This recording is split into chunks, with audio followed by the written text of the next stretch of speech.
Hello বন্ধুরা, চলে আসলাম আজকে একটা সুন্দর নিরামিষ রেসিপি তোমাদের সাথে শেয়ার করতে। গরম চলে এসেছে আর এরম একটা রেসিপি কিন্তু শরীরের পক্ষে ভীষণভাবে উপকারী। তাহলে চলো দেখে নাও এটা আমি কি বানালাম। এটা আমি বড়া দিয়ে সজনে ডাঁটার একটা পাতলা ঝোল করেছি। খুবই উপকারী এই রেসিপিটা। প্রথমে দেখো, সারা রাত ধরে আমি খানিকটা ছোলার ডাল ভিজিয়ে রেখেছিলাম। এবার ওই ডালটাকে বেটে তার মধ্যে নুন, হলুদ আর কালো জিরে দিয়ে ভালো মতন ফেটিয়ে একটু বড়া করে ভেজে তুলে রেখেছিলাম।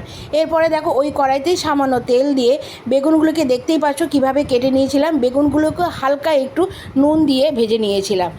বেগুনটা তুলে নিয়ে ওই কড়াইতে দিয়ে দিলাম আরও খানিকটা তেল। এবার তেলটা গরম হলে তার মধ্যে দিয়ে দিয়েছি লম্বা লম্বা করে আলু কেটে দিয়েছি, আর তার মধ্যে সজনে ডাঁটাটাও দেখতে পাচ্ছ, ওটাও একটু নুন হলুদ দিয়ে ভালো মতন ভেজে নেব। যেহেতু গরম আসছে আর এই সময় কিন্তু সজনে ডাঁটা তোমরা প্রচুর পরিমাণে বাজারে পেয়ে যাবে।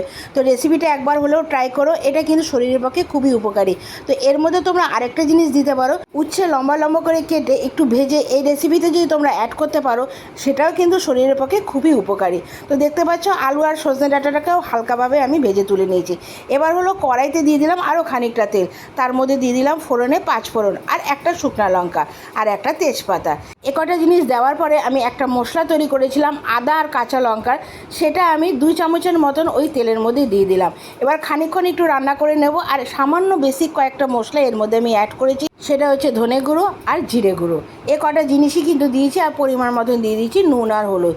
ব্যাস, আর কিছুই কিন্তু এর মধ্যে আমি দিইনি। তো এ কটা মশলাকে আমি খানিকক্ষণ রান্না করে নেবো, যতক্ষণ না এটা থেকে মোটামুটি তেল ছেড়ে আসছে। রেসিপিটা কেমন লাগলো অবশ্যই কিন্তু আমাকে তোমরা কমেন্টস করে জানাবে। আর তোমরা তো জানো আমি তোমাদের কমেন্টসের অপেক্ষায় থাকি। এবার যখন দেখবে যে মশলাটা থেকে মোটামুটি তেল ছেড়ে এসে, তখনই ভেজে রাখা আলু আর সজনে ডাঁটাটা ওর মধ্যে দিয়ে দেবে। বেগুনটা একটু পরেই দিও, কারণ বেগুনটা কিন্তু বেশিক্ষণ লাগে না রান্না করতে, আর অলরেডি তো একটু ভাজাই ছিল বেগুনটা। এবার বেগুনটা দিয়েও কিন্তু খানিকক্ষণ রান্না করে তারপর আমি পরিমাণ মতন এর মধ্যে জল দিয়ে দেবো। আর গরম চলে এসছে, এই রেসিপিটা কিন্তু তোমরা অবশ্যই একবার ট্রাই করো। এবার মশলার সাথে যখন সবজিগুলো ভালো মতন মিশে যাবে, তারপরে কিন্তু এর মধ্যে আমি জলটা অ্যাড করেছি। জলটা দিয়ে কিন্তু খানিকক্ষণের জন্য আমি ঢেকে রেখে দেবো। তো মনে করো যে এখানে 70% রেসিপিটা প্রায় কমপ্লিট। আর রেসিপিটা তোমরা কোথা থেকে দেখছো অবশ্যই আমাকে তোমরা কমেন্টস করে জানাবে।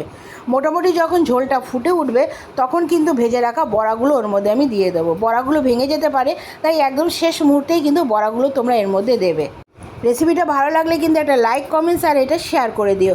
আর ফেসবুক থেকে দেখে থাকলে অবশ্যই তোমরা ফলো দিয়ে আমার পাশে থেকো।